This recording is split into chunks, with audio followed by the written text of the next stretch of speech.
Chernobyl का disaster. अब देखिए, डिजास्टर जो भी है उसको कई तरीके से पढ़ा जाता है। आपका एंड गोल क्या है डिजास्टर को लेकर के, ये मायने रखता है। एनवायरनमेंट वालों के लिए एंड गोल ये होना चाहिए कि इस तरह का जो हादसा हुआ, इस हादसे से हमको एनवायरनमेंट पे क्या इम्पैक्ट पड़ा, वो सिर्फ वहाँ के चेरनोबिल के एनवायरनमेंट पे नहीं, ये चेरनोबिल के एनवायरनमेंट पे, उसके आसपास के एनवायरनमेंट पे, पूरे कॉन्टिनेंट के एनवायरनमेंट पे क्या प्रभाव पड़ा, क्या चीज़ें छुपा ली गई हैं। बहुत सारा डेटा छुपाया भी जाता है क्योंकि आदमी को इतना जानकारी होने की ज़रूरत नहीं है। साथ में क्या टेक्निकल दिक्कत थी जिस वजह से ये हादसा दोबारा भी हो सकता था, क्या चीज़ें चेंज की गई, नहीं की गई, एनवायरनमेंट के लिहाज से उतना ठीक है।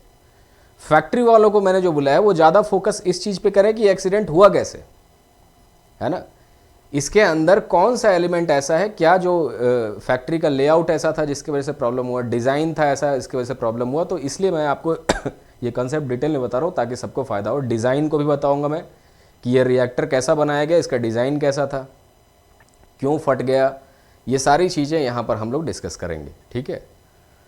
इसके लिए मैं बार बार रेकमेंड करता हूँ कि आप एक फ़िल्म जा कर के देख लीजिए उसको। जो ये फिल्म है ना, आज का जो लेक्चर है वो उस फिल्म के 6 ही एपिसोड है उसके अंदर और छठे वाले जो अंतिम एपिसोड है उसके अंदर यही डिस्कस किया हुआ है। लेकिन हो सकता है वो समझ में नहीं आएगा, यहाँ मैं हिंदी बोलूँगा, ऐसा बोलूँगा कि समझ में आ जाएगा आपको, बस इतना सा बात है उसके अंदर, ठीक है। तो चलिए, 1986 जिस साल भारत का एनवायरमेंटल प्रोटेक्शन एक्ट आया था, इसके 2 साल पहले भोपाल गैस का त्रासदी हुआ था, भोपाल गैस डिजास्टर, जिसको हम लोग पढ़ चुके हैं, समझ चुके हैं। तो भोपाल गैस का डिजास्टर, और उसके वजह से इंडिया ने अपना 1986 में एनवायरमेंटल प्रोटेक्शन एक्ट बनाया था कि ताकि ऐसा डिजास्टर दोबारा ना हो सके, या हो तो कैसे उसको हम लोग बैलेंस करेंगे। उसी साल 1986 में ही चेरनोबिल में जो ये घटना हुआ था, इसके वजह से भी पूरा दुनिया के अंदर में एक तरह से एक ऐसा मैसेज गया कि भाई इस तरह का अगर घटना हो और थोड़ा सा स्केल उसका बड़ा हो जाए तो पूरा का पूरा इंसानियत, पूरे के पूरे ह्यूमन एग्जिस्टेंस पे खतरा हो सकता है।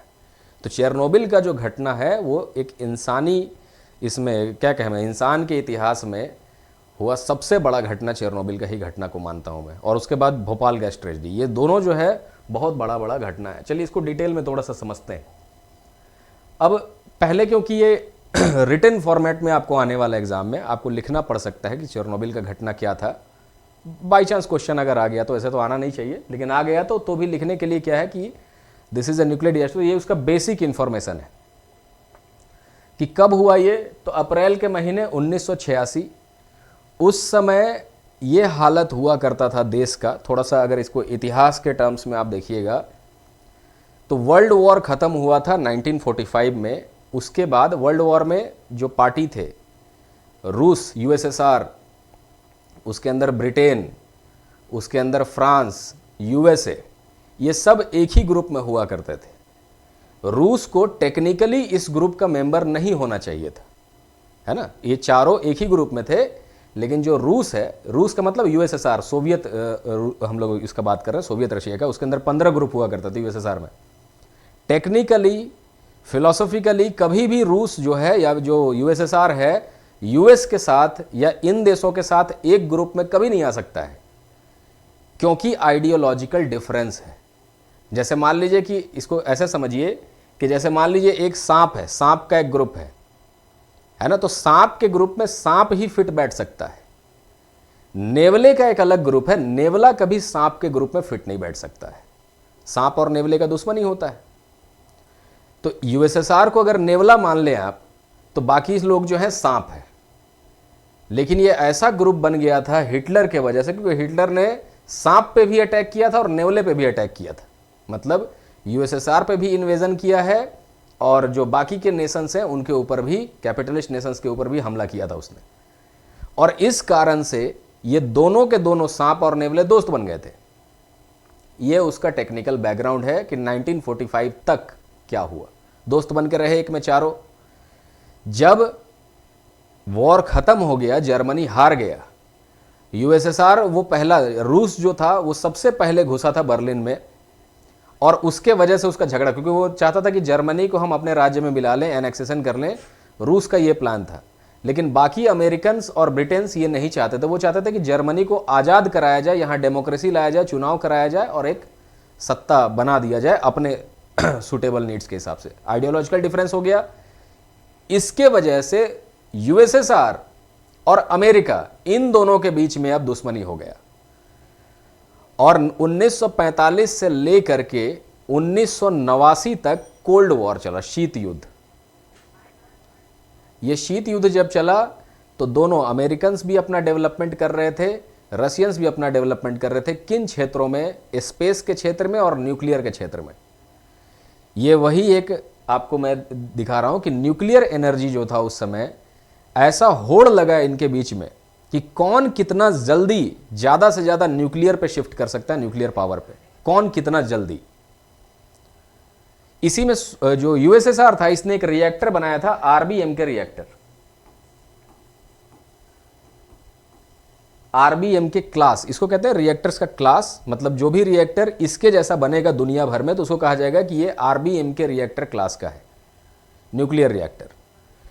तो इन्होंने एक न्यूक्लियर रिएक्टर डेवलप किया। बहुत सस्ता हुआ करता था न्यूक्लियर रिएक्टर, और सस्ता होने के वजह से, क्योंकि सस्ती चीज़ पे कभी भरोसा नहीं करना चाहिए, है ना, इन्होंने कॉस्ट सेविंग करने के लिए इसको इतना सस्ता बनाया कि ढेर सारे सेफ्टी मेजर्स को लिया ही नहीं इसके अंदर।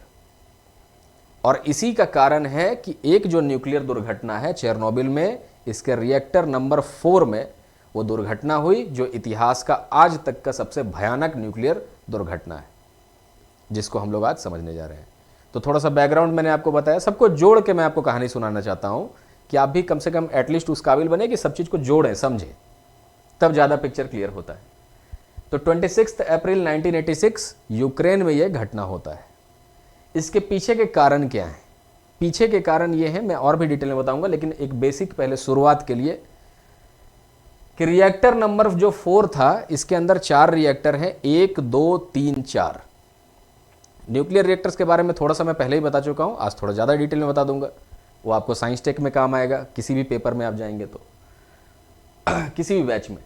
तो जैसे न्यूक्लियर रिएक्टर के अंदर का प्रिंसिपल क्या है कि जैसे आपने क्या किया, एक फ्यूल रॉड डाला इसमें, है ना, ये आपका न्यूक्लियर रिएक्टर वाला भाग है।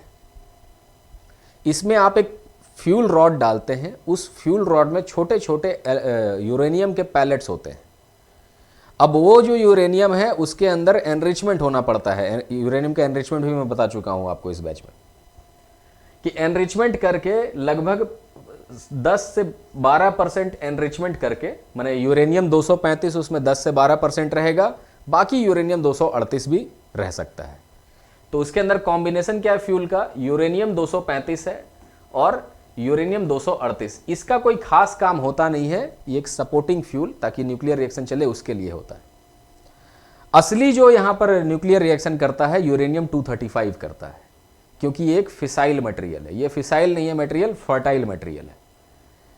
तो एक जो रिएक्टर है उसके अंदर जो फ्यूल हम लोग डालते हैं, फ्यूल यूरेनियम 238, और उसके अंदर जो यूरेनियम 235 है उसका कॉन्सेंट्रेशन बढ़ाते हैं। वो कॉन्सेंट्रेशन कितना होना चाहिए? 10 से 12% होना चाहिए। लेकिन आरबीएमके रिएक्टर एक ऐसा खास रिएक्टर है, सस्ते में ऑपरेट कर लेता है। वो सस्ते में क्यों? क्योंकि उसको जो एनरिचमेंट चाहिए वो 5 से 6% एनरिच्ड फ्यूल में भी चल जाता है ना। तो आपका एनरिचमेंट का खर्चा बच गया। आपका बहुमूल्य वस्तु क्या है, ज़्यादा इंपॉर्टेंट सामान क्या है? यूरेनियम 235। वो इस पूरे यूरेनियम 238 नेचुरली ऑकरिंग यूरेनियम में सिर्फ 0.7% होता है, जिसको हम लोग कॉन्सेंट्रेशन बढ़ा के 10 से 12% तक ले आते हैं। उससे रिएक्टर चल जाएगा आपका। तो सस्ता अगर आपको रखना है तो सस्ते के लिए यूरेनियम 235 कम कंसेंट्रेशन होना चाहिए। तो इन्होंने आरबीएम के रिएक्टर बनाया था, जो रिएक्टर कम एनरिचमेंट वाले फ्यूल से भी चल सकता था। इतना आपने समझा। आरबीएम के रिएक्टर का दूसरा खासियत क्या था कि इसके बाहर से उस तरह का जो एक कंटेनमेंट स्ट्रक्चर बनता है ना, जो मजबूत सा एक दीवार बनाते हैं बहुत मोटा सा, और एक शील्ड कर देते हैं इसको बाहर से, कि कभी कुछ ऐसा दुर्घटना हो गया तो बाहर का स्ट्रक्चर सेफ हो। वैसा कंटेनमेंट स्ट्रक्चर भी इसके अंदर नहीं बनाते हैं, वो भी मैं आपको दिखाऊंगा। तो उसका भी खर्चा बच गया।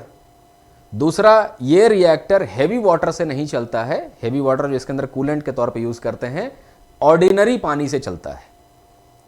तो ऑर्डिनरी पानी इसके अंदर सर्कुलेट होता है जो इसको ठंडा करता है, और वही पानी गर्म होकर के जो बाहर निकलता है उससे स्टीम जनरेशन होता है, बिजली बनती है। तो नॉर्मल पानी है तो वहां भी खर्चा बच गया। तो ये सब कारण के वजह से आरबीएम के रिएक्टर बड़ा सस्ता, कॉस्ट इफेक्टिव सिस्टम था जो रूस में बनाया गया, और रूस में इसीलिए जल्दी जल्दी उन लोगों ने न्यूक्लियर पावर बना लिया। लेकिन इसका हर्जाना बहुत जल्दी उनको भुगतना पड़ता है, क्योंकि सस्ती चीज़ का नुकसान बहुत जल्द लॉन्ग टर्म होता है ना। तो सस्ती चीज़ पे कभी भरोसा नहीं करना चाहिए, ये नहीं वे। तो इसमें जो सेफ्टी टेस्ट हो रहा था, उस सेफ्टी टेस्ट का मैं आपको एक स्ट्रक्चर हल्का सा बताऊंगा कि कैसे कैसे वो सेफ्टी टेस्ट किया गया। सेफ्टी टेस्ट इसलिए किया गया था क्योंकि जब तक सेफ्टी टेस्ट नहीं हो जाएगा तब तक उस रिएक्टर को अप्रूवल नहीं मिलेगा, पास नहीं होगा वो, तो कॉमर्शियल ऑपरेशन में नहीं आएगा। कॉमर्शियल ऑपरेशन में नहीं आएगा तो बिजली बिकेगा नहीं, तो उससे पैसा कमा नहीं सकते हैं। तो सेफ्टी टेस्ट कंडक्ट किया जा रहा था, जिसमें हादसा हुआ, एक्सीडेंट हुआ, वो आगे बात करेंगे। और साथ में कि ऑपरेटर्स, ये जितने भी चीज़ें हैं इसको मैं आगे आपको और भी ज़्यादा एक्सप्लेन करता हूँ, यहाँ बहुत बेसिक रूप में दिया गया है, ठीक है। तो चलिए, तो इन सब चीज़ों से यहाँ पर बहुत बड़ा एक्सीडेंट हुआ। मैं चेरनोबिल का कुछ तस्वीरें आपको दिखाना चाहता हूँ, ठीक। और इन्हीं तस्वीरों को पहले देखिए, उसके बाद समझिए। अब यहाँ जो है, जैसा ये बिल्डिंग आपको नज़र आ रहा है, ये वाला जो बिल्डिंग है, इसको ध्यान से देखिए, बगल वाले बिल्डिंग को। इसी के अंदर रिएक्टर है। तो जैसा ये बिल्डिंग है, ऐसा ही बिल्डिंग यहाँ पर पहले हुआ करता था, ऐसे सेम बिल्डिंग। इसके अंदर और भी रिएक्टर्स हैं। फिर आप देखेंगे इधर भी वही स्ट्रक्चर बना हुआ है, वैसा ही एक इधर भी है। तो कुल मिलाकर के इसके अंदर 4 न्यूक्लियर रिएक्टर्स हैं। और एक बिल्डिंग जो यहां पर आपको नजर ही नहीं आ रहा है, वही है उसका रिएक्टर नंबर 4। सोचिए वो एक्सप्लोजन कैसा होगा कि ये पूरे कंक्रीट का, मतलब ये पूरा बिल्डिंग ही गायब हो गया वहां से नक्शे से, क्योंकि न्यूक्लियर रिएक्शन इसके अंदर इन्वॉल्व होता है। न्यूक्लियर रिएक्शन में इतना शक्ति होता है जिसके वजह से ये तो कुछ भी नहीं है, तो पूरा उखाड़ देगा उसको। अब सवाल ये है कि ऐसा एक्सप्लोजन हुआ क्यों? क्योंकि ये बॉम्ब नहीं है।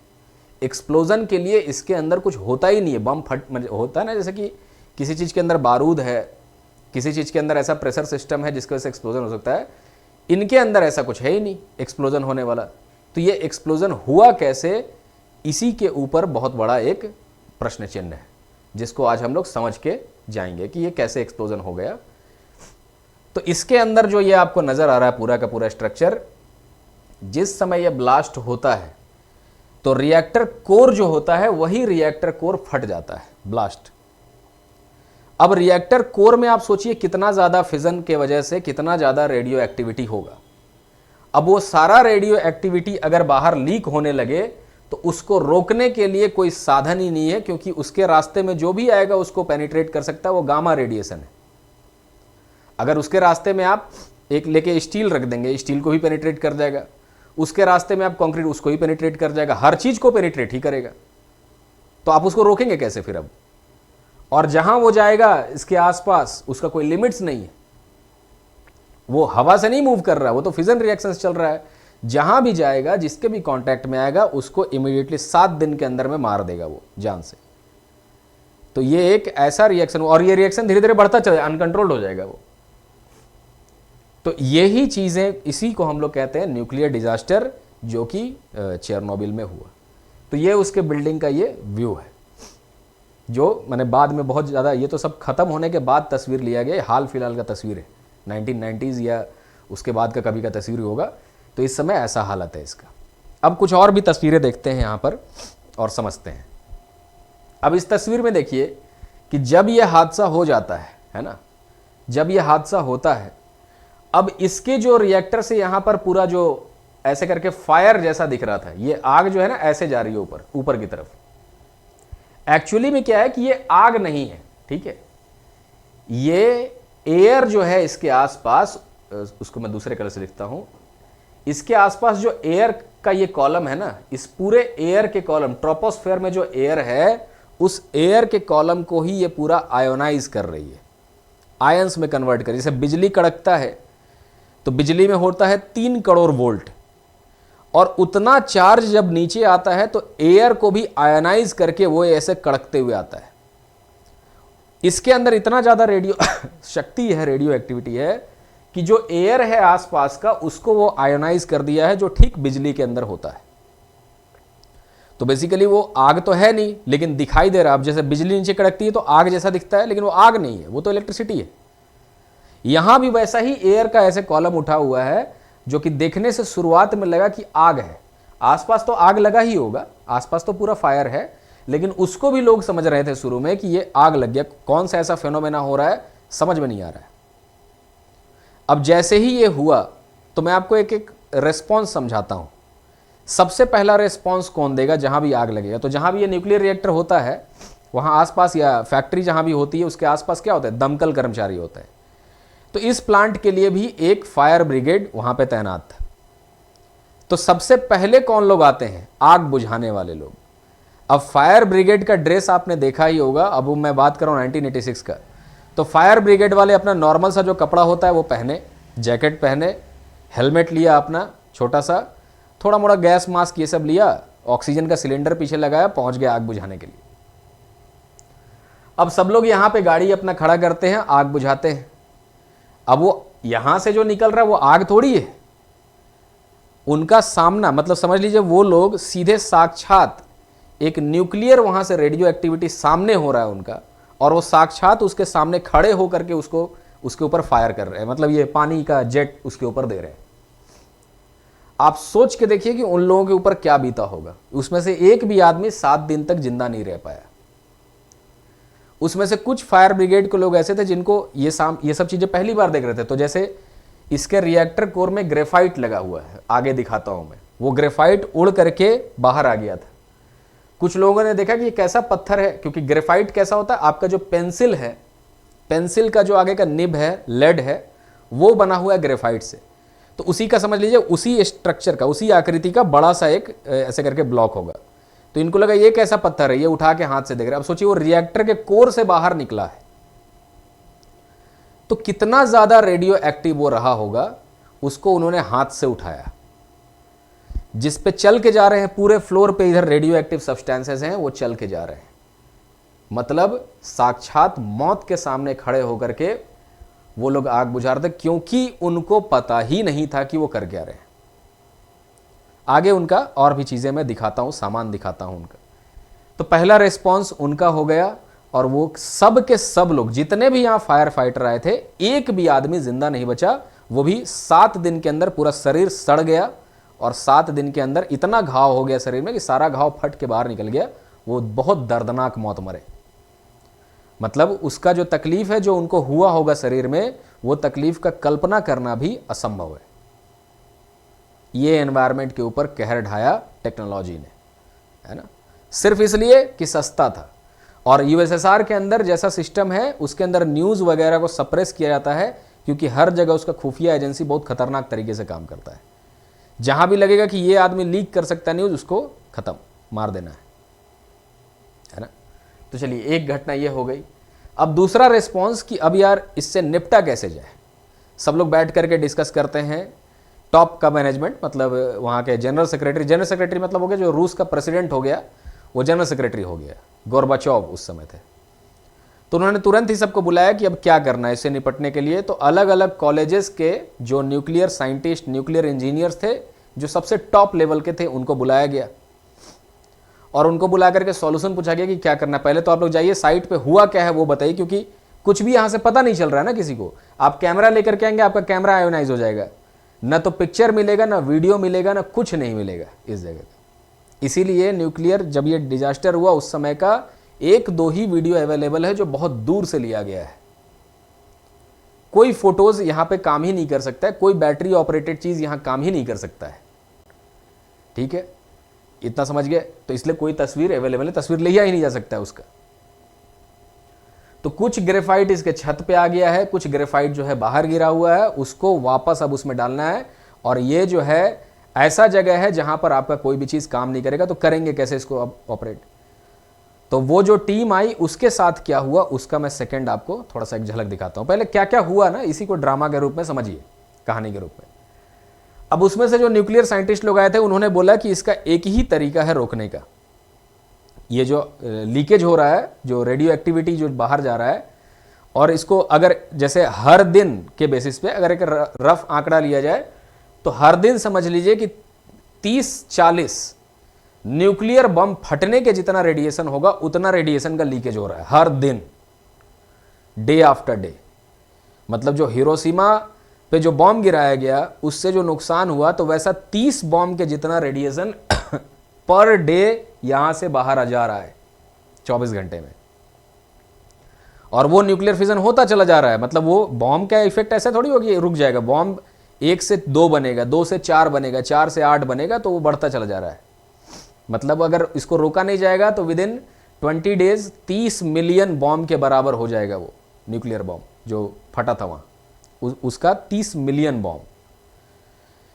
तो ये बड़ा भयंकर आंकड़ा था। तो ये लोग जब आए तो सबसे पहले सलाह ये दिया गया कि भाई बोरोन डालते हैं, सैंड बोरोन इसके ऊपर डालते हैं और इसको पूरा ढक देते हैं। लेकिन वो डालने कौन जाएगा और डालने का प्रक्रिया क्या है, क्योंकि कोई भी चीज़ आप लेके जाएंगे वो बंद हो जाएगा वहाँ पे, आप उसको काम कर ही नहीं सकते।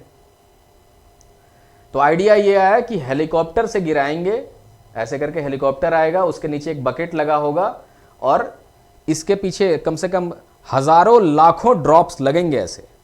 हेलीकॉप्टर का हजारों लाख सॉर्टी मतलब जो ट्रिप लगाता है एक हेलीकॉप्टर, वो हजारों ट्रिप, लाखों ट्रिप उसको लगाना पड़ेगा, क्योंकि 5000 टन बोरोन यहां डालना है। अब उसमें से एक हेलीकॉप्टर दिखाता हूं जो जाता है ये बोरोन डालने के लिए, और वो बोरोन का नीचे बकेट रखा हुआ है। अब दिक्कत यह है कि अगर थोड़ा सा भी नजदीक चले गए तो आपका हेलीकॉप्टर का जितना इलेक्ट्रिकल पैनल है सब आयनाइज होकर फेल हो जाएगा, आपका हेलीकॉप्टर गिर जाएगा। तो वही एक तस्वीर जो इसके अंदर वीडियो है, तो वीडियो तो मैं यूट्यूब पे आप देख लीजिएगा, लेकिन ये एक हेलीकॉप्टर आता है पहला वाला और कोशिश करता है इसके अंदर का जो बोरोन है उसको खोल करके डाल दे वहां। और जैसे ही वो आता है थोड़ा सा नजदीक उसके पेरीमीटर में आता है, जहां से वो आयोनाइजेशन की वजह से उसका पूरा इलेक्ट्रिकल सिस्टम का फेलियर होता है, इधर उधर वो हेलीकॉप्टर क्रैश कर जाता है, एयरफोर्स का हेलीकॉप्टर उसके अंदर। अब ये हादसा हुआ, अब इसके पीछे लाइन लगा है हेलीकॉप्टर्स का।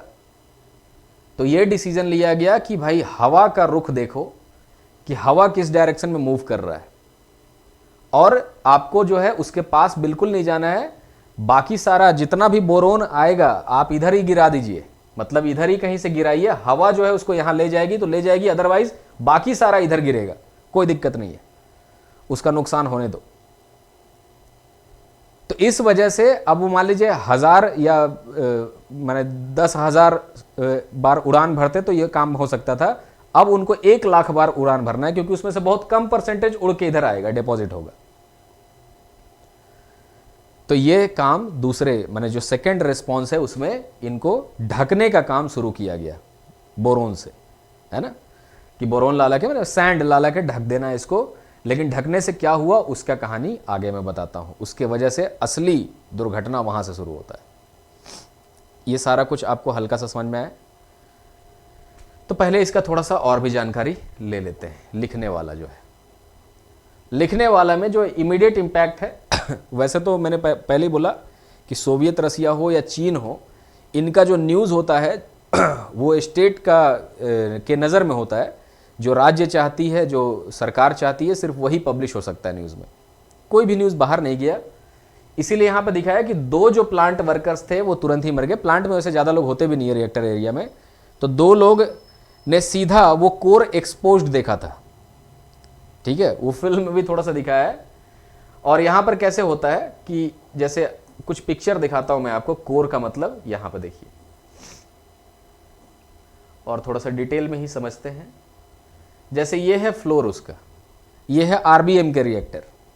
दूसरे रिएक्टर्स होंगे तो उसमें ये एक्सपोज तरीके से नहीं दिखेगा, अंदर दिखेगा, लेकिन आरबीएम के रिएक्टर में ये सब बाहर से कंटेनमेंट बिल्डिंग वैसे नहीं बनता है। तो ये रिएक्टर का फ्लोर है।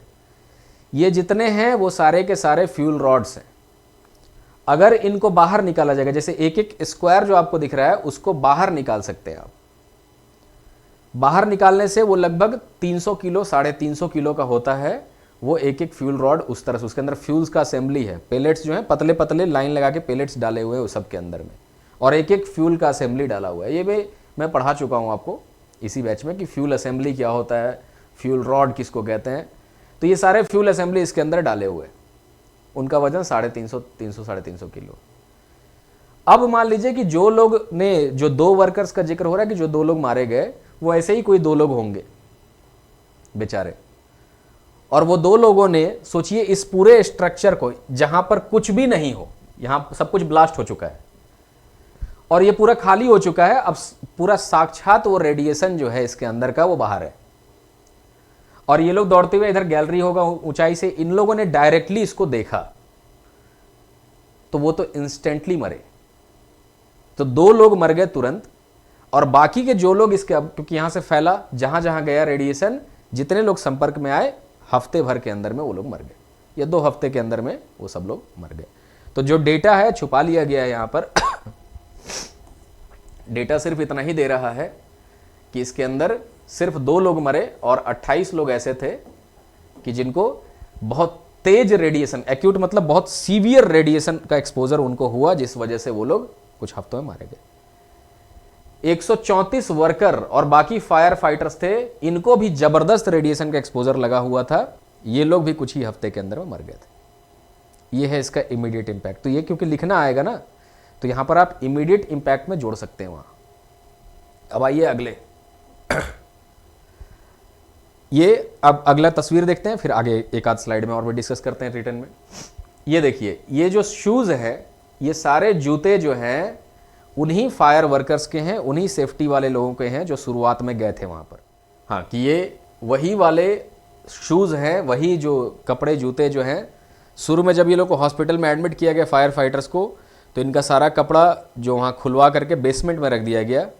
अगर कोई इंसान अभी इन कपड़ों के कांटेक्ट में आ जाए तो डायरेक्ट उसको इतना एक्सपोजर लग जाएगा कि वो मर जाएगा साल भर के अंदर में। मतलब इनसे अभी इतना रेडिएशन निकल रहा है जितना रेडिएशन से कोई एक इंसान मर सकता है 2025 में। तो ये वहीं रख के छोड़ा हुआ है इसको। तो ये वो है, ये वो सारे स्टैचूज बने हुए हैं चेरनोबिल में, जो उन्हीं फायर फाइटर्स का स्टैचू है जो सब लोग शुरू में गए थे इस आग को बुझाने के लिए। यहाँ पर देखिए वो ग्रेफाइट बना हुआ है, ये जो ग्रेफाइट है ना, ये सब चीज़ें यहाँ दिया गया है जिसके वजह से इनका मौत हुआ था, है ना, जो डायरेक्ट एक्सपोजर लगा, तो उनका स्मारक बना हुआ है उनके याद में। अब और भी चीज़ें देखते हैं कि इसका एनवायरमेंटल इम्पैक्ट क्या है एंड हेल्थ इम्पैक्ट। तो एनवायरमेंट में क्या प्रॉब्लम हुआ कि जब भी ये लीकेज होता है तो कोई भी रेडियो एक्टिव चीज़ होती है उसके आइसोटोप्स बन जाते हैं। आइसोटोप्स का कहानी मैं पहले भी सुना चुका हूं कैसे बनते हैं।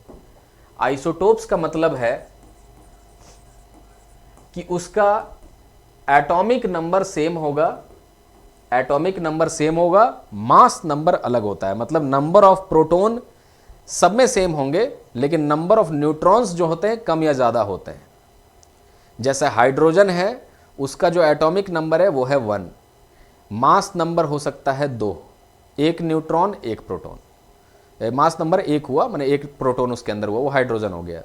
अगर वो ड्यूटेरियम है तो ड्यूटेरियम का एटॉमिक नंबर तो 1 ही रहेगा, प्रोटॉन 1 ही रहेगा, लेकिन क्योंकि उसके अंदर 1 न्यूट्रॉन ऐड हो जाता है तो उसका मास नंबर हो जाता है 2। और अगर वो ट्रिटियम है तो मास नंबर हो जाएगा 3, क्योंकि अब उसके अंदर 2 प्रोटॉन्स है। अगर उसके अंदर 1 प्रोटॉन है और 2 न्यूट्रॉन है।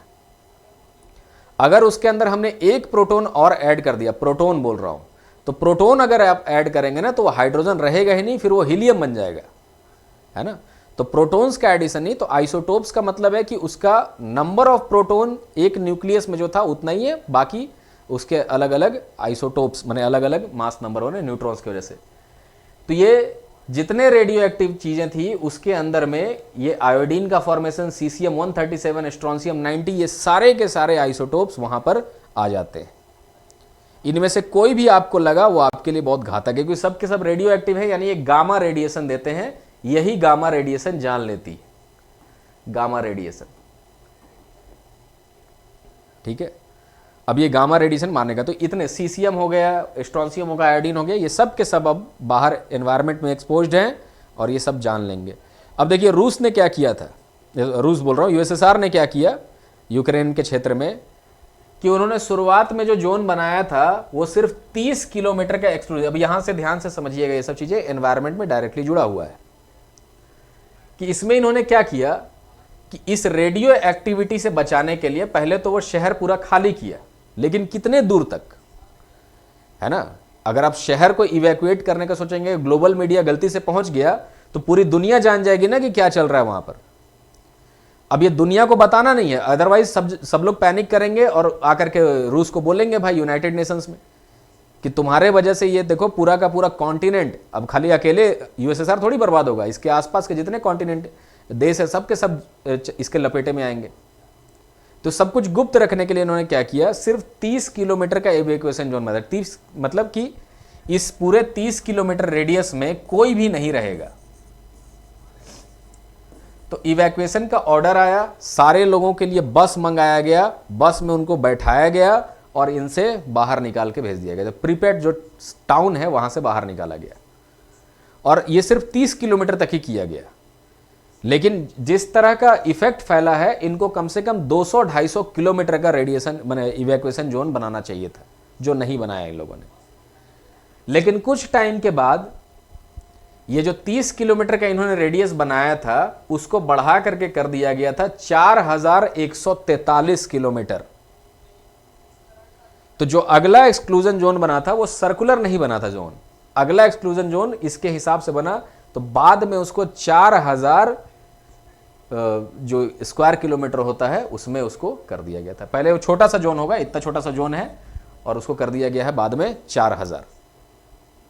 तो ये ध्यान रखना है। अब उस पूरे शहर में कोई भी नहीं रहता। एक्सक्लूजन जोन का मतलब कि वहां आप जा नहीं सकते हैं। अभी टूरिज्म शायद अलाउ किया हुआ है, जिनको इस तरह का जोन में टूरिज्म या स्टडी करने कुछ जाना होता है तो उनको पहले सरकार को लिख करके देना होता है, अपना डेथ का ये सब साइन करना पड़ता है कि मेरा मृत्यु के लिए हम खुद जिम्मेवार हैं, रेडिएशन के लिए हम खुद जिम्मेवार हैं, और उनको एक खास दूरी से घुमा करके लाया जाता है रिसर्च। उनको अलाउड नहीं कि आप जाएं उसके अंदर, वो बिल्डिंग वगैरह में जा सकते हैं जो उस शहर का बिल्डिंग्स हैं, लेकिन इसके आसपास तो फटकने भी नहीं देगा आपको, क्योंकि खुद ही वो नहीं जाएगा। ज़्यादा जिद करेंगे गोली मार देगा आपको वहाँ का वो लोग, लेकिन जाएगा नहीं उसके आगे, क्योंकि वो मौत खड़ी है वहाँ पे। तो इसके वजह से क्या क्या चीज़ें हुई, थायराइड कैंसर हुआ, सब अलग अलग फॉर्म का कैंसर ही है। ल्यूकेमिया ये भी कैंसर ही है। स्किन में ऐसा ऐसा घाव होगा कि उस घाव को ठीक करना असंभव हो जाएगा और पूरा मैंने मर जाते हैं लोग। तो ये सब जितने भी कैंसर के फॉर्म है ये सब कुछ होता है। 30 किलोमीटर का पहले बनाया गया था, बाद में उसको बढ़ा करके 4000 स्क्वायर किलोमीटर कर दिया गया। चलिए अब आते हैं उसके टेक्निकल एस्पेक्ट पे। इतना देर तक जो मैंने बोला कि एनवायरमेंटल इम्पैक्ट क्या था उसका, कि ये सब लोग हुए, मैंने बहुत सारे लोग मरे भी होंगे, लेकिन उसका आंकड़ा वगैरह हम लोग को ज़रूरत नहीं पड़ेगा। Lot of people may have died, but जो ऑफिशियल आंकड़ा है कि 138 लोग मरे हैं और बाकी सब लोग ऐसे ऐसे, लेकिन बहुत सारे लोग इफेक्टेड हुए होंगे। उनका आंकड़ा भी है, क्योंकि जब ये अंदर से राख बाहर आकर के गिर रही थी ना, तो सब लोगों को लगा कि बड़ा अच्छा कुछ हो रहा है, तो आसपास के टाउन के लोग वहाँ पे पिकनिक मनाने लगे थे। जो राख अंदर से उड़ के बाहर आ रहा था, वो सारा राख जो था रेडियो एक्टिव था, सब लोग मर गए वहाँ। अब मैं थोड़ा सा इसका टेक्निकल चीज़ यहाँ डिस्कस करता हूँ कि ये आखिरकार ऐसा क्यों हुआ। तो पहले तो ये RBM के रिएक्टर क्या है, इसका देखिए फुल फॉर्म रशियन लैंग्वेज में ऐसा है, या उनका जो भी अपना भाषा है, कि रिएक्टर बोल्शोय मोस्टनोस्टी ऐसे करके कुछ कुछ लिखा हुआ है कि high power channel type reactor. English में अगर इसका एब्रीविएशन निकला तो HPCTR होना चाहिए, लेकिन वो नहीं दिया गया। रशियन लैंग्वेज में जो होता है RBM के वही दिया गया है।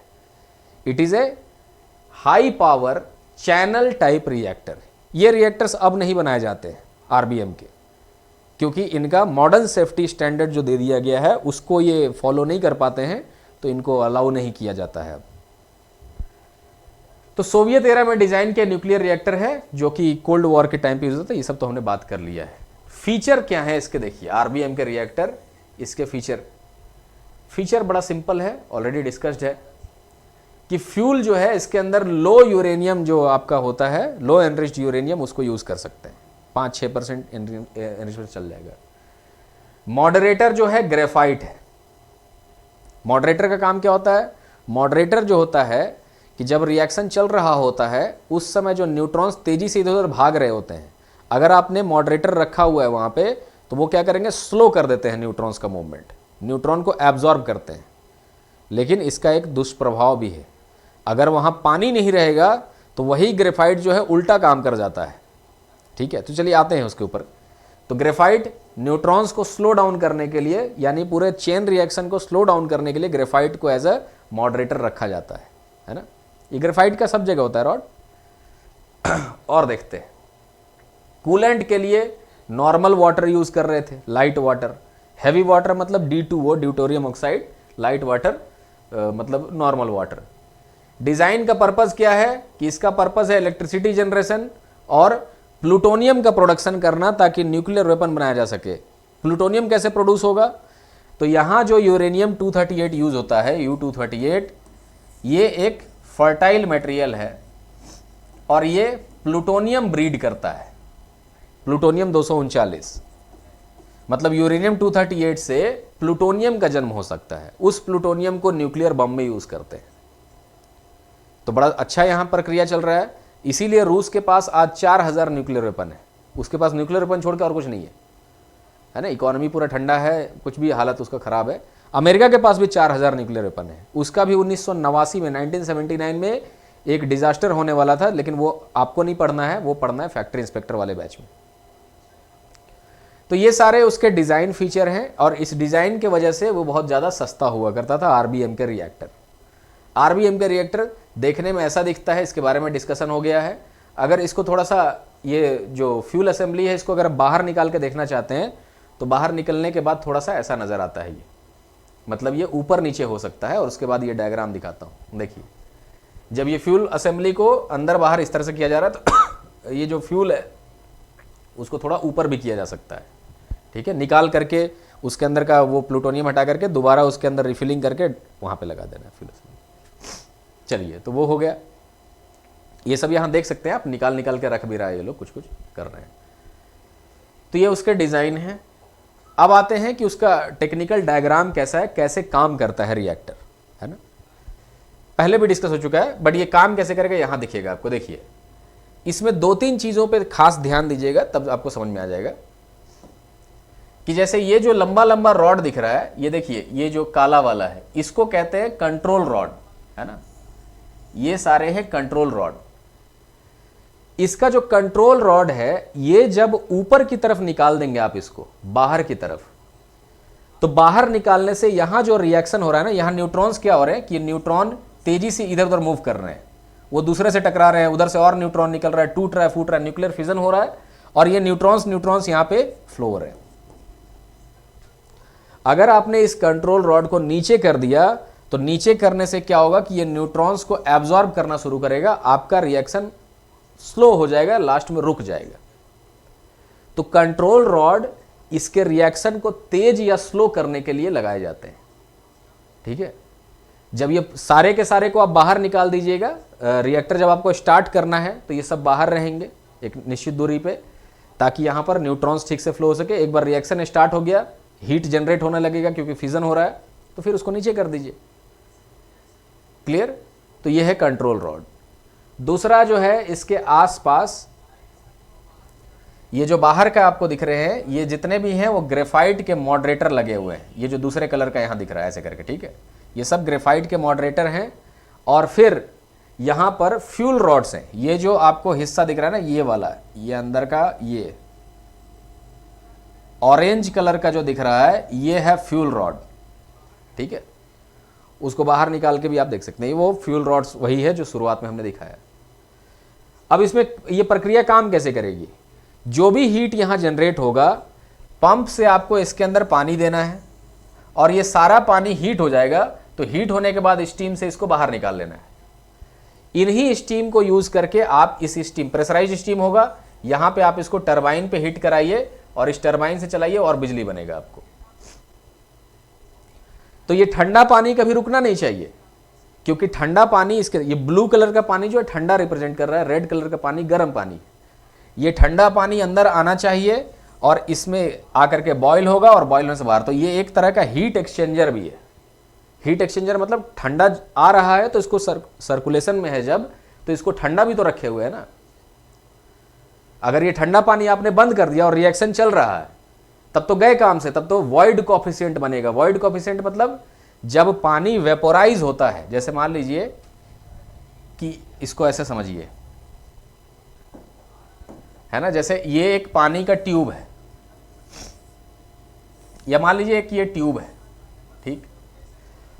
इस ट्यूब के अंदर से आप पानी गुजार रहे हैं, तो पानी आपका कैसे गुजरेगा? मान लीजिए ब्लू कलर का पानी है, ये गुजर रहा है इसके अंदर से। जब ये गुजरेगा तो इस ट्यूब के कांटेक्ट में ये पानी आएगा, मतलब इसके सरफेस पे देखेंगे तो ये जो हिस्सा है ये इसके ट्यूब के कांटेक्ट में है। उससे क्या होगा कि पानी गुजरता रहेगा, ट्यूब ठंडा रहेगा, और जो पानी उधर निकलेगा वो इस ट्यूब के गर्मी को ले लेगा, वो गर्म पानी निकलेगा। तो पानी गर्म होता रहेगा लेकिन ट्यूब ठंडा रहेगा आपका, है ना, क्योंकि उसके गर्मी को वो ले रहा है, ट्यूब में टेम्परेचर मेंटेन रहेगा उसमें। अगर मान लीजिए ये पानी जब भाप बनना शुरू होता है, अब भाप को मैं रिप्रेजेंट कर रहा हूं ये दूसरे कलर से, येलो कलर से, कि अब ये पानी भाप बन रहा है। भाप का मतलब है स्टीम बन रहा है। तो स्टीम बनने से क्या हो रहा है कि यहाँ पे खाली जगह होता जा रहा है। अब ये स्टीम बन गया तो ये गोल गोल जो मैं रिप्रेजेंट कर रहा हूँ, ये मान लीजिए मैं रिप्रेजेंट कर रहा हूँ उसके खाली जगह, बबल्स या ऐसा खाली जगह, क्योंकि अब बाकी सब स्टीम बन गया है जो उसके कांटेक्ट में नहीं है। इनको कहा जाता है वॉइड्स। वॉइड्स, वॉइड का मतलब खाली जगह। तो इनका कोई यूज नहीं है खाली जगह, मैंने स्टीम का, स्टीम जब ये बन जाएगा तो स्टीम यहां के हीट को आगे नहीं ले जा सकती है, पानी ही ले जा सकती थी। तो जैसे ही पानी आएगी तब तक तो सब ठीक है, उसका हीट जो है कैरी कर रहा है पानी, लेकिन पानी अंततः स्टीम बनने लगेगा, और जैसे ही स्टीम बनेगा तो अब फर्दर वो हीट नहीं ले जा सकता है आगे, वो तो खुद ही स्टीम बन के बाहर निकल जाएगा। तो इसको कहा जाता है वॉइड। और जिनका जिनका वॉइड कॉफिशिएंट पॉजिटिव होता है वो रिएक्टर खतरनाक है, क्योंकि उसमें एक्सप्लोजन होने, क्योंकि पानी एक लिमिट के बाद ये पानी नहीं रहेगा ना, आधा रास्ता जाने के बाद ये स्टीम बन चुका है, ठीक है। तो पॉजिटिव और नेगेटिव वॉइड कॉफिशिएंट होता है। नेगेटिव वॉइड कॉफिशिएंट कि ये पूरे रास्ते पानी ही रहा, यहां से ये निकलने के बाद स्टीम बना है। लेकिन पॉजिटिव वॉइड कॉफिशिएंट कि मतलब यहां तक पहुंचते पहुंचते ही वो स्टीम बनने लगा और आधे रास्ते तक अब स्टीम है नहीं। तो डेंजर कब बढ़ेगा? जब आपका स्टीम मान लीजिए यहीं बन गया, तो इसका मतलब अब पूरे रास्ते में कोई भी हीट ट्रांसफर नहीं हो रहा है, एंड इसके वजह से जितना ज्यादा वॉइड्स ज्यादा होंगे आपका रिएक्टर ज्यादा खतरे में है, क्योंकि अब स्टीम है ही नहीं उसके अंदर, ठंडा करने वाला चीज नहीं है। ये समझ में आया? चलिए, तो अब इसी को अप्लाई करते हैं उधर, कि इसके अंदर एक तरफ से पानी आता है, वो गर्म होकर के स्टीम बन के बाहर रहता है, वो टरबाइन घुमाता है, बिजली बनती है। बहुत सिंपल। अगर ये पानी का पंप जो है बंद हो जाए, किसी कारण से रुक जाए, तो क्या होगा आपके रिएक्टर में? वो हीट होता ही चला जाएगा, वो ठंडा हो ही नहीं रहा है, रिएक्शन रुकेगा नहीं उतना जल्दी। तो ये क्या करेगा, इस पूरे रिएक्टर को ही पिघला देगा, और पिघलाने के बाद जमीन के नीचे वो चला जाएगा, जिसको कहते हैं रिएक्टर का मेल्ट डाउन। वो हो गया तो आप खेल खत्म हो गया आपका। रिएक्टर मेल्ट डाउन होने के बाद अब आपके पास कोई ऐसा साधन नहीं है जिससे आप रेडियो एक्टिविटी को लीक होने से, क्योंकि जमीन के नीचे चलता ही चला जाएगा, वो मेल्ट करता ही चला जाएगा उसके सामने जो भी आएगा। और फाइनली पानी के पूरे सोर्स जो आसपास रहेंगे या पूरा पर्यावरण जो है आपका खत्म हो जाएगा। तो रिएक्टर मेल्ट डाउन एक बहुत ही खतरनाक प्रक्रिया है, जिसके बाद बचना संभव नहीं है ना। उसको ठंडा रखेंगे, वो लावा हो गया एक तरह से, और वो लावा ऐसा है जिसके अंदर हीट होने का प्रक्रिया, जैसे ज्वालामुखी से जब लावा निकलता है बाहर आने के बाद ठंडा होकर पहाड़ बन जाता है, चट्टान बन जाता है। ये लावा ऐसा है जिसके पास हीट बनने का प्रक्रिया साथ में ही चल रहा है। तो ये तो रुकेगा ही नहीं, कभी ठंडा होगा ही नहीं, और वो गर्म होता ही रहेगा। और ठंडा कब होगा? 20,000 साल के बाद, जब रिएक्शन रुकेगा, रेडियो एक्टिविटी बंद होगा। तो ये मेल्ट डाउन नहीं होना चाहिए, है ना। इसके लिए पंप्स जो है कंटिन्यूअस ऑपरेट होने चाहिए, लेकिन इनका अपना मैं आपको बताता हूं क्या है। तो ये आपने समझा पूरा प्रक्रिया। चलिए, अब यहां दिक्कत आरबीएम के रिएक्टर में क्या है कि ये जो कंट्रोल रॉड है, इनके टिप पे ग्रेफाइट लगा हुआ है सब जगह पे। ये सब ग्रेफाइट वाला हिस्सा है, ग्रेफाइट। तो ग्रेफाइट को ये सोच के लगाया कि सस्ता मिलता है, और ग्रेफाइट से क्या होगा, उसको नीचे कर देंगे तो थोड़ा मॉडरेटर का काम करेगा। लेकिन ग्रेफाइट जब भी ये पॉजिटिव वॉइड कॉफिशिएंट होता है, मतलब जब ग्रेफाइट काम कब करेगा? जब यहां ये प्रॉपरली कूलिंग वाटर चल रहा है तब। लेकिन जब यहां खाली है उस समय ग्रेफाइट जो है उल्टा न्यूट्रॉन्स को बढ़ाएगा, मतलब रिएक्टिविटी फास्ट कर देगा और भी ज्यादा रिएक्शन।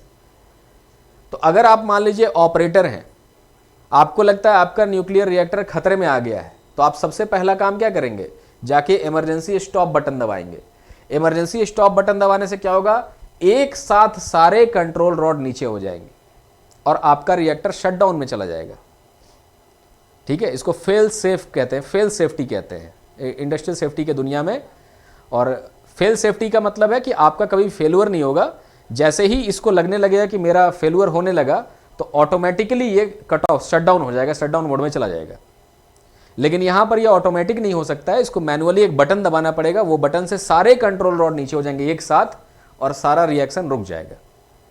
ये थ्योरी है, लेकिन उन लोगों को ये ट्रेनिंग नहीं मिला था, ये किसी को बताया नहीं गया था, ऑपरेटर्स को छुपा के रखा गया था कि अगर आपने गलती से, अगर इस कंडीशन में जहां की पंप वगैरह बंद हो चुका है और आपका पानी का सप्लाई रुका हुआ है, टेम्परेचर बहुत ज़्यादा हो रहा है, उस कंडीशन में गलती से भी आपने ऐसा बटन दबाया, सब लोग नीचे आ गए एक साथ, तो ये रिएक्शंस को और ज़्यादा बढ़ा देंगे ना। तो अचानक रिएक्शन बहुत ज़्यादा बढ़ जाएगा। उसके बाद क्या होगा ये किसी को नहीं पता था और ऑपरेटर्स को बताया नहीं गया था। ये इतना बात आपको समझ में आ गया। चलिए अब आते हैं आगे कि क्या है इसके पीछे। तो अब डिज़ाइन कैरेक्टरिस्टिक्स कि एक पॉजिटिव वॉइड कोफिशिएंट वाला आरबीएम के रिएक्टर है। रिएक्टर में अब नेगेटिव वॉइड कोफिशिएंट रखा जाता है, पॉजिटिव नहीं रखा जाता है। जैसे बॉयलर इंस्पेक्टर का जो कोर्स चलता है उसमें मैं क्या पढ़ाता हूँ कि जो बॉयलर के अंदर कोयला हम लोग जलाते हैं, जो फर्नेस होता है जहाँ कोयला जलता है, तो फर्नेस का प्रेशर हमेशा नेगेटिव प्रेशर होना चाहिए ताकि फर्नेस अंदर की तरफ दबता रहे हमेशा। ये नहीं कि बाहर पे दबाव लगा रहा है। नेगेटिव प्रेशर देने के लिए हम लोग क्या करते हैं, फर्नेस के अंदर विंड बॉक्स लगाते हैं, चारों साइड से हवा बहुत तेजी से देते हैं। जब बॉयलर के अंदर में ही हवा बहुत तेज है तो जहां भी तेज हवा होगी वहां प्रेशर कम होगा। Higher velocity zone is a lower pressure zone, मतलब जहां वेलोसिटी तेज वहां प्रेशर कम, जहां वेलोसिटी कम वहां प्रेशर ज्यादा। ठीक है, तो वैसे हम लोग बॉयलर्स में भी करते हैं, वैसा ही यहां भी है, नेगेटिव रखा जाता है, लेकिन यहां पॉजिटिव रखा गया है। इस वाले में एक पॉजिटिव वॉइड कोफिशिएंट है कि अगर पानी स्टीम बन जाता है तो the reactors reactivity increases instead of decreasing. कि अगर पानी भाप बन जाएगा तो रिएक्टर का जो रिएक्टिविटी है, रिएक्टिविटी मतलब न्यूक्लियर रिएक्शन करने का क्षमता, वो बढ़ जाता है घटने के जगह पे। क्लियर? तो अगर आपका कैसे भी करके पंप वगैरह बंद हो गया, डैमेज हो गया, तब तो आप गए काम से। फिर आप अब दूसरा देखते हैं कि ग्रेफाइट का मॉडरेटर ये क्या करते हैं कि न्यूट्रॉन फ्लो को कम रखना है, कि अगर maintains neutron flow even if coolant is lost, कि अगर आपका कूलेंट लॉस्ट हो गया, मतलब कि जो पानी अंदर आ रहा था वो लॉस्ट हो गया, तब भी ये ग्रेफाइट जो है उस मॉडरेटर काम को, लेकिन शुरुआत में रिएक्शन को बढ़ाते हैं, रिएक्टिविटी बढ़ा देते हैं। कंट्रोल रॉड फ्लॉ मतलब दिक्कत क्या था कंट्रोल रॉड में, कि ये क्या करते हैं कि कंट्रोल रॉड्स में ग्रेफाइट का टिप लगा हुआ था। इससे क्या होगा, it will cause a temporary spike in reactivity when inserted. माने बाद में तो रोकेंगे, उसको स्लो करेंगे, ग्रेफाइट का काम ही है न्यूट्रॉन को स्लो करना, लेकिन जब शुरुआत में आप एक साथ दबाएंगे तो शुरुआत में वो बढ़ाता है फिर घटाता है ना। न्यूट्रॉन को पहले बढ़ा देंगे रिएक्टिविटी और फिर घटाएंगे।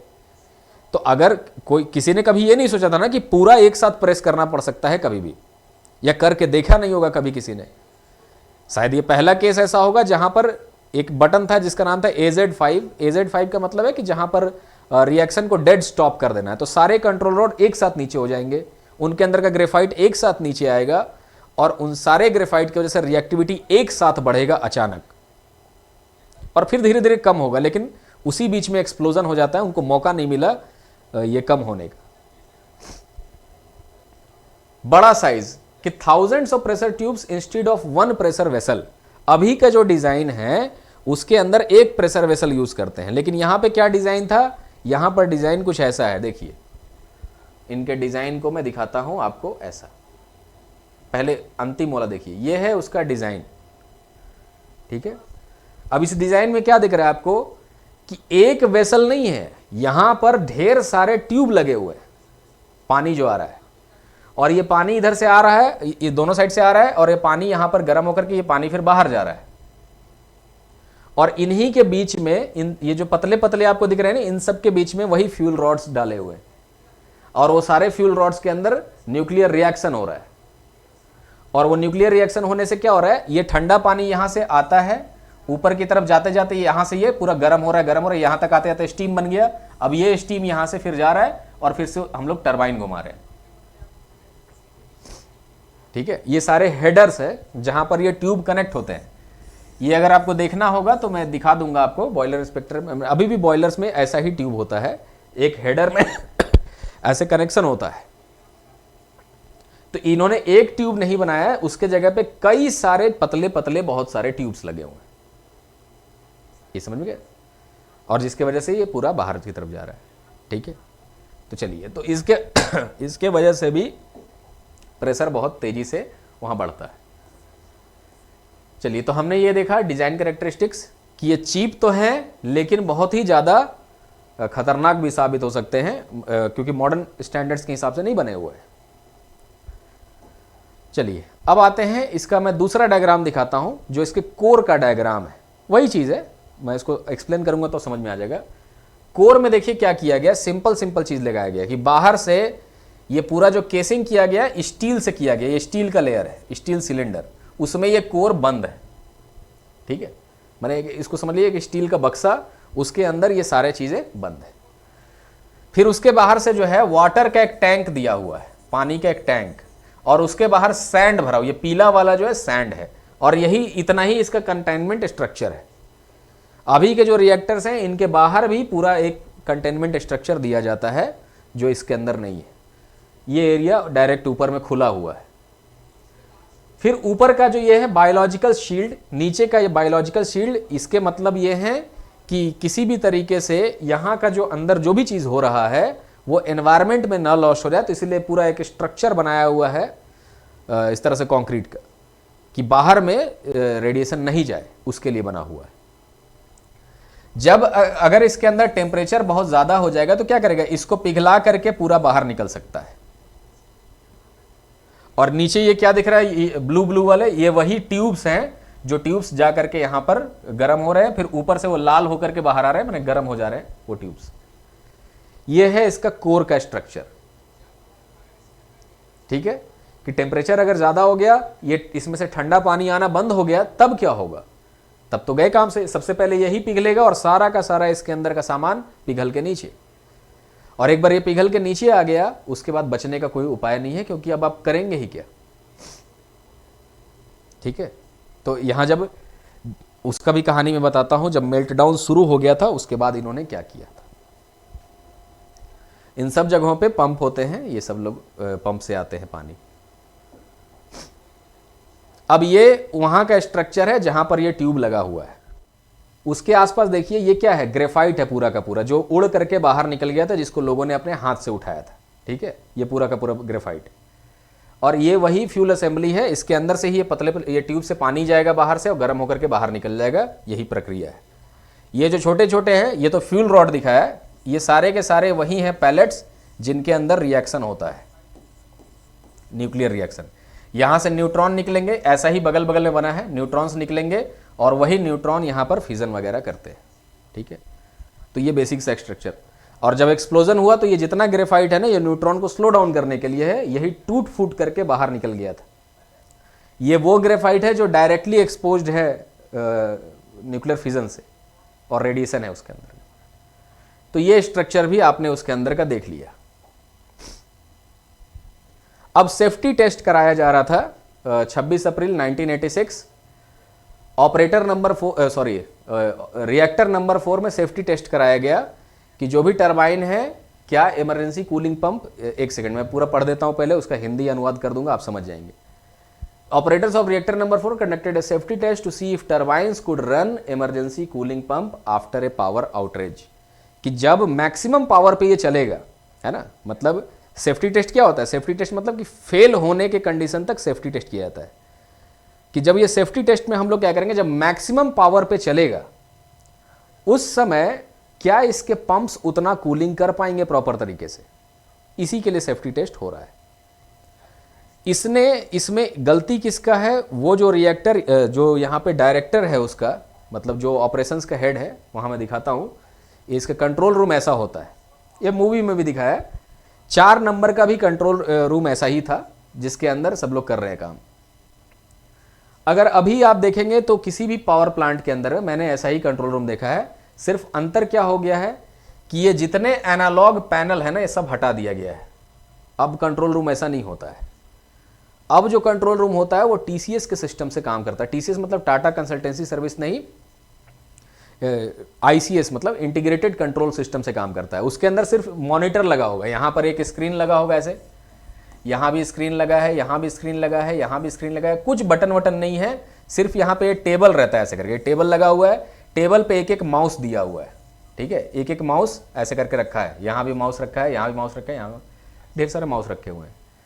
अब आपको अगर मान लीजिए ऑपरेट करना है आपको बॉयलर को, या रिफाइनरी में भी यही चीज़ था कि अगर आपको ऑपरेट करना है रिफाइनरी को, तो कुछ भी यहाँ पे नहीं दिया सिस्टम है ना, सिर्फ माउस है, माइक लगा हुआ है बोलने के लिए, कुछ कुछ छोटी छोटी चीज़ें हैं। आपको यहाँ पर स्क्रीन में दिख रहा होगा, जैसे होता है ना कि यहाँ पे स्क्रीन में यहाँ से माउस चलाएंगे तो उस स्क्रीन में इधर उधर मूवमेंट होगा। जो भी चीज़ प्रेस करना है वो आप यहाँ पे माउस लाके यहाँ से प्रेस करिएगा तो वहाँ पे वो बटन काम करता है, मतलब इंटरैक्टिव होता है वो, है ना। तो अब ये सब सिस्टम हटा दिया गया क्योंकि ये पहले सेंट्रलाइज सिस्टम था, अब डिस्ट्रीब्यूटेड है ना, डिस्ट्रीब्यूटेड डीसीएस कहते हैं उसको, डिस्ट्रीब्यूटेड कंट्रोल सिस्टम। तो अलग अलग जगह के वो डीसीएस लगे हुए, फैक्ट्री इंस्पेक्टर वाले समझ रहे हैं मैं क्या बता रहा हूँ आपको। डीसीएस मैंने पढ़ाया था आपको, डिस्ट्रीब्यूटेड कंट्रोल सिस्टम, वो सब कुछ लगा होता है। अब ऐसा नहीं होता, लेकिन उस समय ऐसा था। तो अब एक आदमी जो है, ये मान लीजिए कि वहाँ का डायरेक्टर है, ये चीफ है इसका रिएक्टर इसी के हवाले है। ये सबको बोलेगा कि फुल लोड पे चलाओ तो बाकी लोगों को फुल लोड पे लेके आना होगा, ये उसको कहेगा कम लोड पे चलाओ तो कम लोड पे लाएगा। अब क्योंकि ये सेफ्टी टेस्ट है, इसको इन्होंने बिना सोचे समझे पूरा फुल लोड पे चलाया इसके कहने पे। फुल लोड पे जाने के बाद वही हुआ कि उसके अंदर वॉइड्स बनने लगे। वॉइड्स मतलब पानी जल्दी जल्दी वेपोराइज हो रहा है, जितना ज़रूरत से ज़्यादा हो रहा है वेपोराइज, और वो रिएक्टर बहुत ज़्यादा गर्म होने लगा। और जब गर्म होता गया बाकी का सारा चीज़ वैसे आपको दिखता है। चलिए, तो ये हमने समझा कि रिएक्टर जब गर्म होने लगेगा, माने आपका पानी कट ऑफ हो गया है और अब ये गर्म होता जा रहा है, लास्ट में ये मेल्ट डाउन होकर के सबको खराब कर देगा। और जब तक ये गर्म हो रहा था, प्रेशर इतना ज़्यादा हो गया इन ट्यूब्स के अंदर में कि यही एक्सप्लोड कर गया, पूरा का पूरा एरिया ब्लास्ट कर गया। चलिए, एक्सप्लोजन एंड आफ्टर मैथ में एक छोटा सा सीक्वेंस में दिखाया था, सीक्वेंस सही है, ये फिल्म में भी दिखाया, बड़ा अच्छा से समझाया भी है कि रिएक्टर्स कम पावर पे थे और इसके वजह से जो न्यूट्रॉन फ्लक्स का मतलब कि कितना न्यूट्रॉन्स क्वांटिटी में इधर से उधर जा रहे हैं, फील्ड कितना बना हुआ है न्यूट्रॉन्स का। तो न्यूट्रॉन फ्लक्स जो है समझ में नहीं आ रहा था किसी को कि कैसे काम कर रहा है ना। और लो पावर जो बना हुआ है, वही आदमी जो है उसको चिल्ला रहा है कि तो हमको हाई पावर चाहिए, हाई पावर चाहिए। तो ऑपरेटर्स ने क्या किया, पहले शुरुआत में, यहां से दिखाता हूं मैं, हाँ ये वाला में देखिए, नहीं इसको भी नहीं, दूसरा डायग्राम है, ये डायग्राम देखिए। इसमें क्या किया गया कि जैसे बॉयलर, ये जो रिएक्टर चल रहा है, तो ये सारे कंट्रोल रोड थोड़ा अंदर और थोड़ा बाहर की तरफ थे, अंदर बाहर आधा आधा। तो उस समय क्या होगा, रिएक्शन चलना चाहिए। तो वो डायरेक्टर को लगा कि ये कंट्रोल रॉड्स को जो है ना, ये लोग ऐसा पोजीशन पे रखा है जिसके वजह से ये कम पावर दिखा रहा है हमेशा, ठीक है। जबकि इनका काम था क्या, न्यूट्रॉन को एब्जॉर्ब करना। ग्रेफाइट का टिप लगा हुआ था उसके ऊपर। तो उसने बोला, ये गलती एक बार मैं अपना कहानी कभी सुना दूंगा आपको, टाइम अभी नहीं है, कि उसमें एक गलती ये मेरे से भी हुआ था। हाँ, हल्का बता ही देता हूँ कि एक जो प्लांट आपको मैंने दिखाया था ना, किस बैच में दिखाया मुझे ध्यान में नहीं है, बॉयलर इंस्पेक्टर में, कि एक जिस प्लांट को मुजफ्फरपुर में मैंने बनाया था, उस प्लांट के अंदर में एक पुराना प्लांट भी था जहाँ से स्टीम लेकर के आना था। तो उसमें एक 1980 का एक वाल्व लगा हुआ था, बहुत बड़ा सा वाल्व, और उस वाल्व को खोलना था। रात में मैं खोलने गया, 5 आदमी लेके, खुला ही नहीं वाल्व, क्योंकि बहुत टाइम से, हो सकता है 10 साल से खुला नहीं होगा कभी उसको। वहाँ से स्टीम जो था नए वाले यूनिट में आना था, और वो पाइप वहाँ से पतला सा पाइप है, 6 इंच का, 1 किलोमीटर का पाइप है वो। अब दूर से दिख भी नहीं रहा कि स्टीम वहाँ पहुँचा कि नहीं पहुँचा। तो अगले सुबह मैं गया तो एक मेरे साथ एक एनटीपीसी का और नया लड़का था, मैं खुद नया हूँ, मुझे 2 ही साल का एक्सपीरियंस है, और मुझे कमीशनिंग का एक्सपीरियंस ही नहीं है, ये मेंटेनेंस का या ऑपरेशंस का। हमको ऑपरेशंस में तो हम कभी थे ही नहीं, हमेशा से मैं कंस्ट्रक्शन में था। वो लड़का ऑपरेशंस का लड़का था, लेकिन उसको 2-3 महीना ही ज्वाइन किया, तो उसको भी नहीं पता था कुछ भी। और वो तो मेरा जूनियर हो रहा है ना, मैंने डिपार्टमेंट उसका अलग है, बॉयलर चलाता है वो, मैं बॉयलर बनाता हूँ, लेकिन मैं उससे 3 साल ही हुआ है, लेकिन मैं सीनियर हूँ उसका। तो ऐसे ही 8-10 आदमी थे। मैंने बोला कि खोलो वाल्व को, और वाल्व जो सबसे सीनियर था उसने बोल के भेजा था, उस दिन आया नहीं था, रात में बोल दिया था कि तुम 2 थ्रेड ही खोलना वाल्व का, है ना, वाल्व होता है थ्रेड के जैसा होता है कि 2 बार घुमाना है सिर्फ। अब 2 बार हमने घुमाया और आधे घंटे से बैठे, स्टीम नहीं जा रहा था उस साइड में। तो फिर मैंने अपना डिसीजन लिया, मैं थोड़ा रिस्क लेता भी उस टाइप से, मैंने बोला ना कि वाल्व आधा खोल दो, मतलब 8 बार घुमाओ ऐसे करके। 8 बार घुमाया उन लोगों ने, आधा खुल गया वाल्व, तब भी स्टीम नहीं जा रहा है। अब हम लोग फिर आधे घंटे बैठे, स्टीम जा ही नहीं रहा। तो मैंने एनटीपीसी वाला जो ये था ऑपरेशन मेंटेनेंस, उसको बोला कि क्या हम लोग इसको पूरा खोल सकते हैं? तो बोला सर आपको जैसा ठीक लगता है करिए।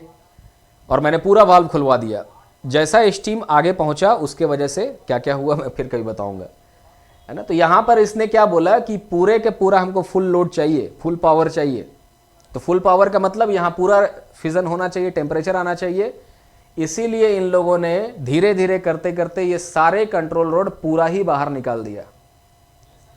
पूरा बाहर निकाला, ये फुल लोड पे आ गया, चलने लगा पूरा स्पीड में। न्यूक्लियर फिजन अब मैक्सिमम हो गया है। अब उसके बाद क्या होता है कि जब ये कंट्रोल रोड्स निकाल दिए गए पूरे के पूरे बाहर, उसके बाद क्या हुआ? उसके बाद क्या होता है कि जो कूलेंट आ रहा था, जो पानी आ रहा था, उसका फ्लो कम हो जाता है। और कम होने के वजह से ज़्यादा वेपर बन रहा है, मतलब पानी कम आ रहा है, जो आ रहा है वो वेपर बन जा रहा है। वेपर बनने से, ये मैंने समझा दिया आपको कि जितना ज़्यादा बबल्स बनेंगे उतने ही वॉइड्स क्रिएट होंगे उसके अंदर। जब वेपोराइजेशन शुरू होता है तो बुलबुला बनने लग गया, उसको वॉइड कहते हैं। तो अब ज़्यादा वॉइड्स क्रिएट होंगे, ज़्यादा वॉइड क्रिएट होने की वजह से रिएक्टिविटी बढ़ गया। अचानक बहुत तेज़ी से होने लगा सब कुछ, कि ये मान लीजिए एक्सपेक्ट कर रहे होंगे कि 600 मेगावाट बिजली देगा, वो 6000 मेगावाट का रीडिंग दिखा रहा है। पागल हो गए सब लोग। पागल होने से क्या हुआ कि सब लोगों ने इमरजेंसी शटडाउन का बटन दबा दिया। अब रोकना है ना, क्योंकि अब तो 600 सोचे थे, यहाँ तो एक्चुअली में क्या था कि उनका चलना था ये टोटल, मतलब 500-600 मेगावाट ऐसे करके वो चला गया था 30,000 के ऊपर, है ना, उतने मेगावाट, मतलब उतना वो जनरेशन हो रहा था उसमें स्टीम का, या उतना गर्मी होने से। तो उन लोगों ने क्या किया, इमरजेंसी का बटन दबा दिया। अब इमरजेंसी का बटन दबाने से सारे कंट्रोल रोड एक ही बार में नीचे आ गए। यहाँ पिक्चर देखिए आप, ये वाले, कि ये जितने कंट्रोल रोड को मैक्सिमम ऊपर किए हुए था, उसको पूरा मैक्सिमम नीचे कर दिया इन लोगों ने, फुल। क्योंकि अब बॉयलर को फेल सेफ रखना था, तो मतलब ये बॉयलर बोल रहा हूं, रिएक्टर को क्या करना है, बचाना है, तो शटडाउन कीजिए सब कुछ। लेकिन उनको ये पता नहीं था कि इसके अंदर जो ग्रेफाइट है, इस तरह के सिचुएशन में वो रिएक्टिविटी को और भी ज्यादा बढ़ा देगा, ना कि घटाएगा। तो कंट्रोल रॉड जैसे ही नीचे आया, रिएक्टिविटी और भी ज्यादा बढ़ गया, जो कि इसको रोकने में, माने उतना पावर को नहीं हैंडल कर सकता था ये पूरा स्ट्रक्चर बाहर का। And that resulted in A blast, explosion, कि इसके वजह से पूरा का पूरा एक्सप्लोजन हो जाता है। कि जो भी ग्रेफाइट टिप्स आ गए, रिएक्टिविटी बढ़ गया अचानक से, इतना ज्यादा पावर आ गया कि 100 टाइम्स, नॉर्मल से 100 टाइम्स ज्यादा पावर उतना हैंडल नहीं कर सकता है। सारे के सारे फ्यूल रॉड टूट गए और पूरा एक्सप्लोजन हो गया, और ग्रेफाइट में आग लग गया, ग्रेफाइट उड़ के बाहर, मतलब न्यूक्लियर बॉम्ब के जैसा एक्सप्लोजन हुआ वहां पे।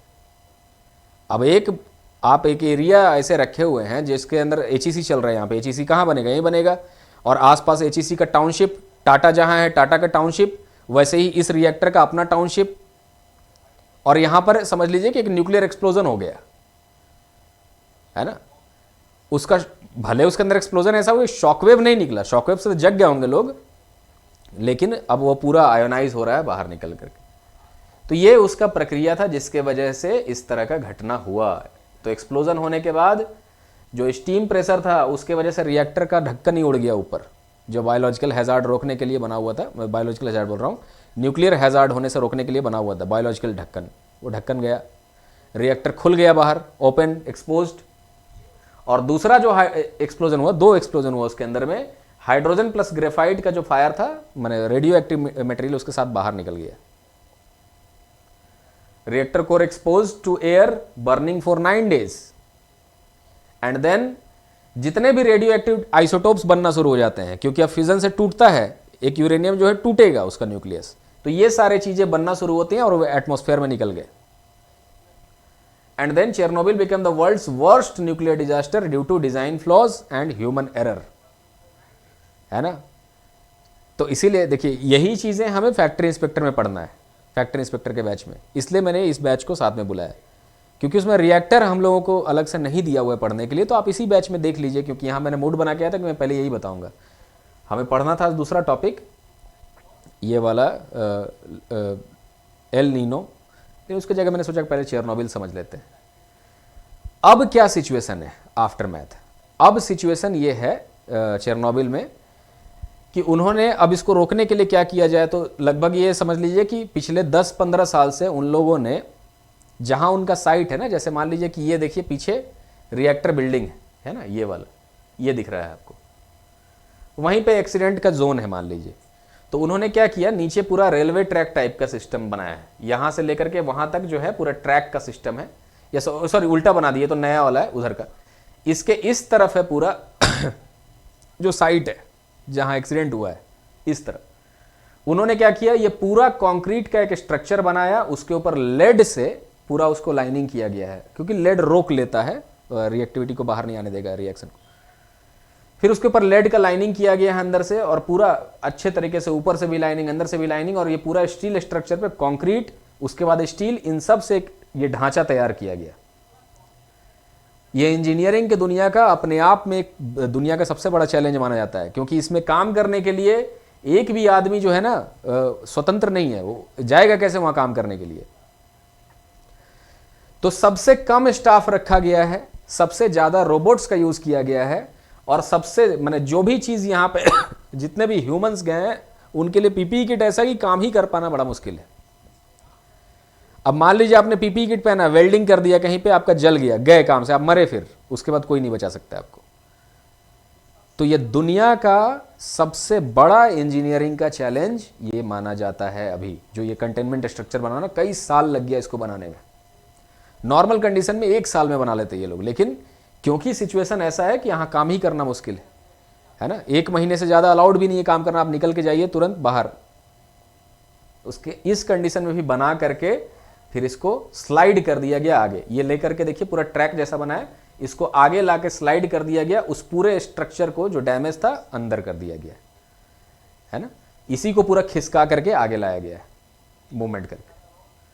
क्लियर? तो अब जो बिल्डिंग है, जो इसका फोटो शुरुआत में मैंने दिखाया, वो बिल्डिंग अब इसके अंदर है। मतलब वो कैसा दिख रहा होगा, अगर शुरुआत के फोटोज में देखें तो चेरनोबिल का ये जो बिल्डिंग है, अब ये जो हिस्सा है अब ऐसा है कि इसके ऐसे करके कंटेनमेंट स्ट्रक्चर बना हुआ है, ये वाला चिमनी बाहरी है, और फिर यहां से वो कंटेनमेंट स्ट्रक्चर कुछ ऐसा बन के ढका हुआ है। सोचिए वो कितना बड़ा चैलेंज होगा वो काम कर। अभी आइडिया लग गया ना कि रिएक्टर एरिया इतना बड़ा होता है तो स्ट्रक्चर कितना बड़ा है जो उसके अंदर है। ठीक है, तो ये अब का सिचुएशन है, और अभी भी बहुत ज्यादा रेडियो एक्टिविटी है आसपास।